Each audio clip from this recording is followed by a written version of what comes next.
Aşıq sənətindən Əsəd Əhmədoğlu Rzayevi dinləyirik.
Azaflı Mikail söyləyərdi ki, Goranboy rayonunda Şehir Dərnəyində çıxışımız vardı. Bu dərnəyə Məzahir Daşqın rəhbərlik edir. Bu gecədə Azərbaycanın xalq şairi Səməd Vurğun da çıxış edib, gənc istedadlı şairlərə baxırdı. Məni dinlədi və Məzahir, bu qəşəng balanın suyu mənə çox şirindir. Olmaya bu aşıqdır, dedi. Məzahir Daşqın məni Səməd Vurğunla dərindən tanış edib, burada yaşamağımın səbəbini aşkarladı. Mikail, al sənə bir məktub yazıb verirəm. Apar ver Aşıq Əsəd Rzayevə, o səni aşıqlığı tam kamal öyrədəcək. Həm də sənə toxunan olmayacaq. Məzahir Daşqın qayıtdı ki, Səməd, niyə bəs Əsədin üstünə yazırsan bu məktubu? Vallah, Əsəd kimi şəhərdə tələbkar, qayğıkeş, məsuliyyətli, təmiz qəlbli, saf vicdanlı, mərd kişiyə inandığım üçün yazdıram bu məktubu. Mikail, ay oğul, sənəti öyrənəndən sonra özünə Azaflı təxəllüsünü seç. Rəhmətlik Mikail Azaflı ustadının haqqında beləcə həvəslə danışardı. Aşıq Əsəd Rzayevin sorağı ilə Naxçıvandan, Şərurdan, Qarabağdan, Şəkidən, Şirvandan, Göyçədən, Şəmkirdən, Tovuzdan, Qazaxdan, Gədəbəydən, Bakıdan, Borçalıdan və digər yerlərdən axın-axın adamlar gəlib, onu öz övladlarının, qohumlarının toy məclisini keçirməyə dəvət etmişlər. Çoxları uşaq dünyaya gələr-gəlməz əhd edilmiş ki, bu uşağın toyunu dünya şöhrətli Aşıq Əsəd edəcək. Bu dəfə də onu Qarabağda Ağdam rayonunun Abdal Gülablı kəndinə çağırıblarmış. May qurtardıqdan sonra Aşıq Əsəd bir dostunun evində dincəlirmiş. Kənddə bir toy çalırlarmış. Bu toyda isə İsfəndiyar Xan Şuşinski oxuyurmuş. Qardaşı da tar çalırmış. Ağsaqqallar məclisin müğənnisindən xahiş edirlər ki, kənddə aşıq da var. İcazənlə onu bu məclisə dəvət edəyək. İsfəndiyar, mən nə deyirəm, gəlsin, amma ev yəsindən icazə alın. Ev yəsindən xahiş edirlər. Lakin o, bu təklifi rədd edir və qayıdır ki, mənim məclisimin xanəndəsi var. Lazım bilsəm, aşıq çağırardım. Məclis əhli ayağa durur və deyir, bir kəndçi olsaq da, bugün biz sənin qonağınıq. Bir halda ki, bizim təklifimizi rədd edirsən, onda biz bu məclisdə oturmuruq. İsfəndiyarı isə özün oxutdur, qulaq as. Ev yiyəsi, yəni toy sahibi, düzgün etmədiyini bilib, onları oturdu, Aşıq Əsədi məclisə gətirdir. Ona yer göstərirlər. Soruşurlar ki, Aşıq, bəs sazın anın? Aşıq Əsəd deyir, bizim adətimizdir. Sənətkar sənətkarın üstünə sazla, tarla gəlməz. Biraz keçmiş, xana göz qaş eləyirlər ki, sazını gətirsinlər, biraz da aşığı dinləyək. Xan Şuşinski razı halda xüsusi bir deyimlə "Gətirin görək aşığın qabında bir şey varmı?" deyir. Aşıq Əsədə söz güllə kimi dəyir. O sazını alıb zilə kökləyir. Köklüyə ev sahibini çağırır yanına ki, 2 30'luq lampan vardı. Aşıq Əsəd qızmış şir kimi zildən bir şaqqanaq çəkib lampanı söndürür. Onların yanında sapdan asılan qarpızın biri isə yerə düşüb para-para olur. Aşıq Əsəd ikinci bəndi oxuyanda ikinci çırağı da söndürür. Oturanlar çaxmağı çəkib içəriyə işıq salanda görürlər ki, bumbuz qarpızın özəyi Aşıq Əsədin ağzındadır. O qarpızı yeyib əvvəlkindən də zil çalıb çağırır. Xan Şuşinskiyə isə bir gözəl səsin sahibi kimi ustad tövsiyələri verir. O gündən onun Xan Şuşinski ilə qırılmaz sənət və dostluq əlaqələri başlayır.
Aşıq Əsəd qonşu kənddən toydan qaydırmış. Onun bir atı varmış.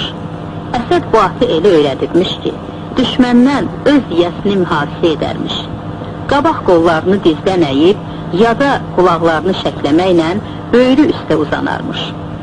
Yolda erməni daşnaqlarının atışması düşüb. Ağabəy adlı qəddarın ona tuşlanmış tüfənginin gülləsindən duyuq düşərək Əsədi yayındırıb ölümdən qurtarır. Əsəd isə belindəki aynalı tüfənglə Ağabəyi 2 qaşının arasından nişan alıb 100 metrlik məsafədən gəbərdir. Qeyd edək ki, bu o Ağabəydir ki, bir əsbuda Feyzi adlı bir arvadın yeganə oğlunun başını və qollarını kəsib Feyzi arvada ərmağan göndərmişdi. Feyzi arvad bu müsibətdən havalanmışdı. İndi isə Aşıq Əsəd belindəki xəncərlə Ağabəyin başını və qollarını kəsib Feyzi arvada gətirir ki, Feyzi nənə, sənin Əsəd oğlun, yeganə oğlunun qanını bax belə aldı, baş kəsənin başını belə kəsərlər. Feyzi arvad Əsədin bu mərdliyindən sonra başındakı qara yaylığı açıb qırmızı bağlayır. Qayıdır ki, Əsəd, indi elə hesab edirəm ki, mənim oğlum ölməyib.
Aşıq Əsədin bir dostu olur.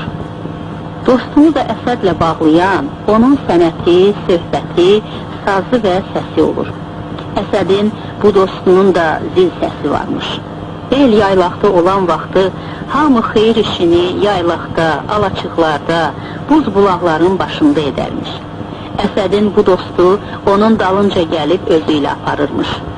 Qayıdır ki, Aşıq Əsəd, görürsənmi uzaqda ot çalan adamları? Bəli, deyə cavab verir. Bizim onlarla aramız 7 ya da 8 kilometrdir. Gəl hərəmizə bir bayatı oxuyaq ki, kim öz səsi ilə bu ot çalanları dayandıra bilsə, o adam qalib kimi bir at, bir Qarabağ yəhəri, bir də bir quzunun sahibi olsun. Nə deyirəm, deyə Aşıq Əsəd gülümsüyür. Birinci, Aşıq Əsədin dostu qabağa düşür. Zildən 2 çoban bayatısı çəkir. Ot çalanlar öz işindən yayınmır. Əsəd deyir ki, a qardaş, qoy birini də mən oxuyum. Aşıq Əsədin birinci bayatısında bütün ot çalanlar əlini saxlayıb səs gələn tərəfə baxırlar. İkinci bayatıda dəryazlarını bir yana qoyub onlara tərəf gəlməyə başlayırlar.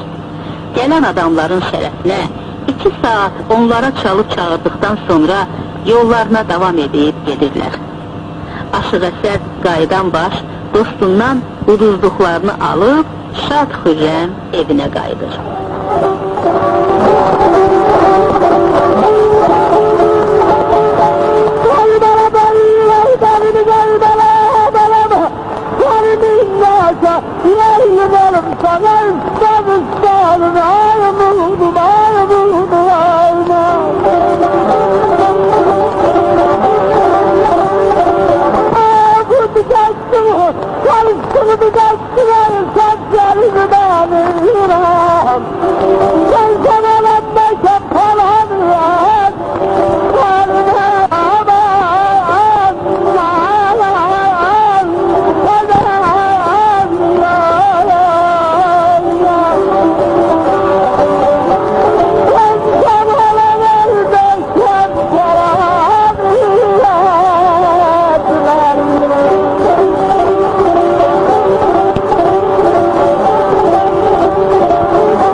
Hörmətli dinləyicilər, səs xəzinəmizdən sırasından Aşıq Əsədə həsr olunmuş musiqili verilişi dinlədiniz.